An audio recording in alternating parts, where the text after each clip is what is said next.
Hello दोस्तों, welcome to English की पाठशाला। कैसे हैं आप लोग? आशा है परम पिता परमेश्वर की कृपा से आप पूरी तरह से स्वस्थ होंगे। चलिए आज का टॉपिक शुरू करते हैं, लेकिन उससे पहले एक इम्पॉर्टेंट सूचना। यदि दोस्तों सीबीएसई एवं आरबीएसई के सभी लेसन्स के वीडियो लेक्चर्स, समरी और इम्पॉर्टेंट क्वेश्चंस के साथ आपको हिंदी में समझने हैं तो मेरा यूट्यूब चैनल सब्सक्राइब करना ना भूलें। हमारे चैनल का नाम है इंग्लिश की पाठशाला एनीवेयर। सब्सक्राइब करने से पहले हमारे चैनल का लोगो ज़रूर देखें। और हाँ, आप चाहें तो इस वीडियो के डिस्क्रिप्शन में जाएं या फिर फर्स्ट वॉल के जो व्यूअर्स हैं वो हमारे फ्रंट पेज पर दिए गए यूट्यूब लिंक को कॉपी करें और फिर उसे पेस्ट करके सब्सक्राइब करें। आज का हमारा टॉपिक है how to make time table for examination for class 12th। देखिए बच्चों, आप क्लास 12th में इस समय पढ़ रहे हैं, तो कुछ बच्चों की आदत होती है कि वे मर्जी आए जब पढ़ने बैठ जाते हैं और मर्जी आए जब स्टडी टेबल से उठ जाते हैं। देखिए, चूँकि आप क्लास 12th का एग्ज़ाम दे रहे हैं, इसलिए आपके लिए सेल्फ़ स्टडी बहुत इम्पॉर्टेंट है। जब तक आप सेल्फ़ स्टडी नहीं करेंगे, आप एनालिटिकल क्वेश्चंस जितने भी आते हैं उनको सॉल्व नहीं कर पाएंगे। चाहे मैथ में हो, चाहे किसी भी और सब्जेक्ट में हो। मैथ में हो तो आपके लिए प्रैक्टिस बहुत ज़रूरी है, और दूसरे भी सब्जेक्ट्स में एनालिटिकल क्वेश्चंस आते हैं तो उनके लिए पूरी प्रॉपर प्रैक्टिस और प्रॉपर सिटिंग बहुत ज़रूरी होती है। इसलिए टाइम टेबल बनाना बहुत महत्वपूर्ण है। अब टाइम टेबल बनाते वक्त बहुत सारी चीज़ें ध्यान में रखनी चाहिए। सबसे पहली इम्पॉर्टेंट चीज़ ये है कि आप किस सब्जेक्ट में कमज़ोर हैं, उस सब्जेक्ट को आपको थोड़ा ज़्यादा वेटेज देना होता है, या फिर दूसरी और भी चीज़ें हैं जो आपको महत्वपूर्ण चीज़ें हैं वो आपको दिमाग में रखनी चाहिए। सबसे पहले टाइम मैनेजमेंट की बात करते हैं। तो आइए, वी ऑल हैव 24 आवर्स, हम सभी के पास में 24 घंटे ही होते हैं। Then how it happens that, ऐसा कैसे होता है कि others do not complain of the shortage of time. आपने देखा होगा कई बच्चे हैं जो टाइम की शॉर्टेज की बिल्कुल भी कंप्लेन नहीं करते। Others perform well but we don't, और दूसरे अच्छा परफॉर्म करते हैं लेकिन हम अच्छा परफॉर्म नहीं करते। हम अधिकतर अपने समय का रोना रोते हैं, क्या करूं यार, पढ़ने का टाइम ही नहीं मिलता। जबकि ऐसा नहीं होता है, टाइम हमारे पास में बहुत है। सभी के पास में 24 घंटे हैं, लेकिन दूसरे बच्चे उसका किस तरह से यूज़ कर पाते हैं और हम क्यों नहीं यूज़ कर पाते हैं, इसका कारण है हमारे पास में टाइम मैनेजमेंट स्किल्स की कमी है। हम अपने आप टाइम को सही ढंग से मैनेज नहीं कर पाते, हम प्रॉपरली अपना एक टाइम टेबल फ्रेम नहीं कर पाते। बहुत सारी टाइम टेबल बनाने में बहुत सारी प्रॉब्लम्स भी आती हैं। जब आप एक बार टाइम टेबल बना लेते हैं तो उसको एग्जीक्यूट करने में बहुत सारी प्रॉब्लम्स आती है, लेकिन हमें प्रॉब्लम्स को हटाना चाहिए, ना कि टाइम टेबल को। और होता क्या है, हम टाइम टेबल को हटाकर बैठ जाते हैं और एक नए टाइम टेबल की खोज शुरू करते हैं जो कि साल के अंत तक भी ख़त्म नहीं होती। Well, it's only because of time management. जैसा मैंने आपको बताया कि टाइम मैनेजमेंट के कारण ही कुछ बच्चे अच्छा परफॉर्म कर पाते हैं और कुछ बच्चे नहीं परफॉर्म कर पाते। How to make time table, तो अब सवाल ये उठता है कि टाइम टेबल को बनाया कैसे जाए। तो दोस्तों, मैं आपको बताना चाहूँगा, इट्स वेरी सिंपल प्रोसेस। ये बहुत सिंपल प्रोसेस है। टाइम टेबल बनाने में कुछ नहीं है, दरअसल उसको एग्जीक्यूट करने में, उसको इम्प्लीमेंट करने में सबसे बड़ी प्रॉब्लम्स होती हैं। तो इम्प्लीमेंट करने के लिए आपको एक अच्छी विल पावर चाहिए और डिटर्मिनेशन चाहिए, और जितनी भी प्रॉब्लम्स आपकी आती हैं उन प्रॉब्लम्स को आपको दूर करना ही होता है, तभी आपका टाइम टेबल अच्छे से बन पाएगा। तो देखिए, टाइम टेबल वैसे बनता कैसे है। देखिए, आपको 24 आवर्स सभी के पास में होते हैं, तो 6 आवर्स आप स्लीप के लिए निकाल दीजिए, नींद के लिए निकाल दीजिए।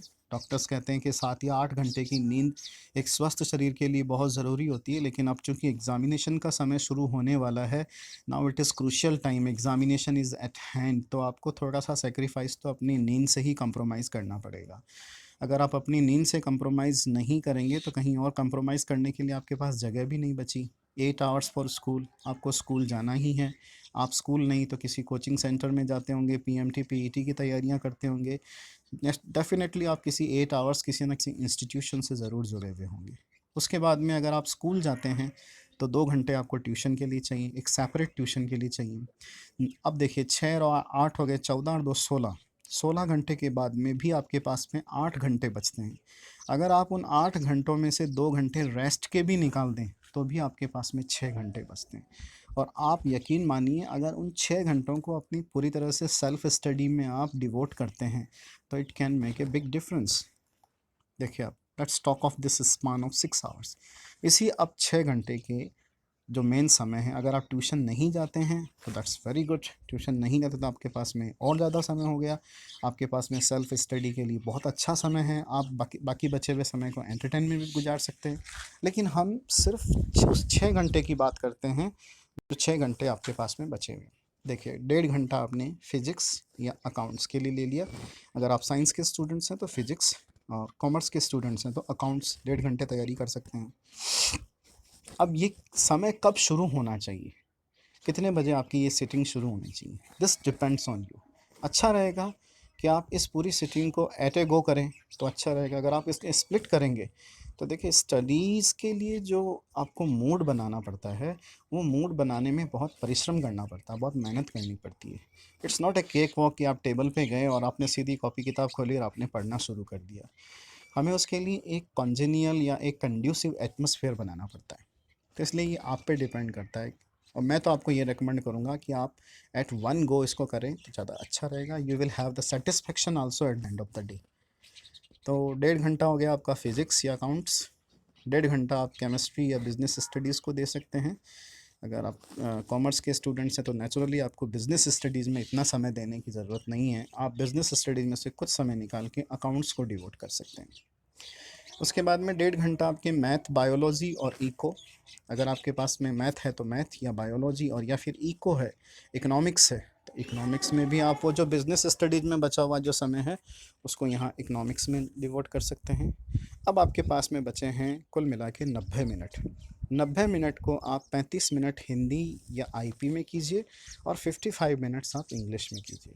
अब कुछ बच्चों का ये सोचना होता है कि हम ये हिंदी और इंग्लिश को तो छोड़ देंगे और बाकी सभी सब्जेक्ट्स को पढ़ते रहेंगे, हिंदी इंग्लिश को तो कभी भी पढ़ सकते हैं। मैं आपको एक चीज़ बता दूं कि हिंदी और इंग्लिश दोनों ही सब्जेक्ट, स्पेशली पर्टिकुलरली मैं इंग्लिश की बात कर रहा हूँ क्योंकि इंग्लिश स्कोरिंग सब्जेक्ट है, तो वो आपके जीवन में एक महत्वपूर्ण स्थान प्ले कर सकता है। आप इंग्लिश में अगर अच्छे मार्क्स ले आते हैं तो आपके परसेंटेज वैसे ही बूस्ट हो जाते हैं।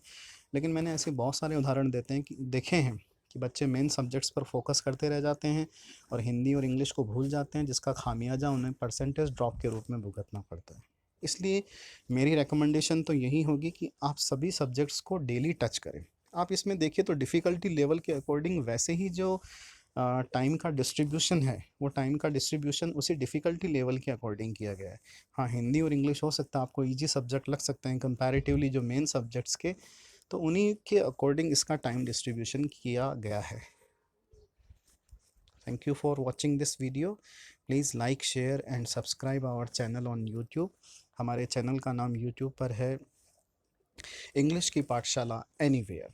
और आप हमें, जो फर्स्ट वॉल के जो दर्शक हैं, वो फर्स्ट वॉल के जो फ्रंट पेज है उस फ्रंट पेज पर यूट्यूब का लिंक दिया हुआ है, उस लिंक को आप वहाँ से कॉपी कीजिए और कॉपी करके पेस्ट करके आप वहाँ से हमारे चैनल को सब्सक्राइब कर सकते हैं। फर्स्ट वॉल पर भी हमें फॉलो करें। Thank you very much. बहुत बहुत धन्यवाद ये वीडियो देखने के लिए।